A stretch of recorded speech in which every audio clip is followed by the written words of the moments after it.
તો ડાંગમાં ચોમાસામાં કુદરતી સૌંદર્ય અને પ્રકૃતિની વચ્ચે રહેવા અને થોડો સમય પસાર કરવા દૂર દૂરથી પ્રવાસીઓ ગિરિમથક સાપુતારા આવતા હોય છે।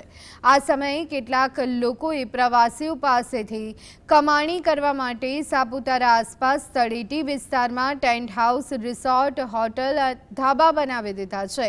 ડાંગના એક જાગૃત નાગરિકે આવા બાંધકામો અને ગેમ ઝોનને લઈ સરકારના સ્વાગત કાર્યક્રમમાં સવાલ ઉઠાવ્યા હતા।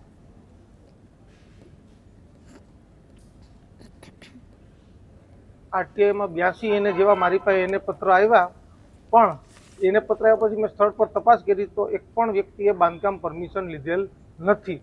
જે જાણતા મેં નગર નિયોજક અધિકારી શ્રી પાસેથી આરટીઆઈ માગેલ, જેમાં ખાલી 5 જ વ્યક્તિઓએ પરમિશન લીધેલ હતી જે તે સમયમાં।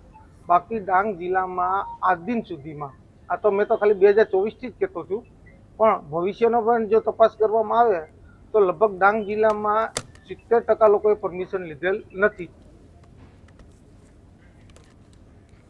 તો ડાંગ જિલ્લામાં ગેરકાયદેસર રિસોર્ટ અને ટેન્ટ હાઉસ પર કાર્યવાહી કરતા કલેક્ટરે નાયબ જિલ્લા વિકાસ અધિકારીને તપાસના આદેશ આપ્યા હતા।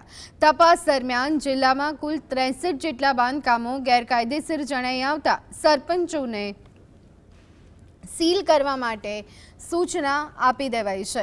અધિકારીએ આવા ટેન્ટ હાઉસ, ધાબા અથવા તો બાંધકામ વિરુદ્ધ જે તે પંચાયતના સરપંચોને તાત્કાલિક કાર્યવાહી કરી અને સીલ કરવા માટે જણાવ્યું છે।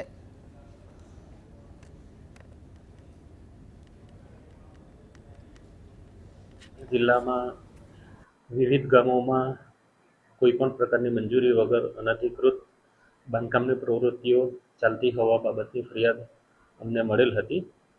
જે બાબતે અમારા તરફથી માન્ય કલેક્ટર સાહેબ અને માન્ય જિલ્લા વિકાસ અધિકારી સાહેબના દિશા નિર્દેશ અનુસાર જે તે ગામોમાં સર્વે કરવામાં આવ્યો હતો।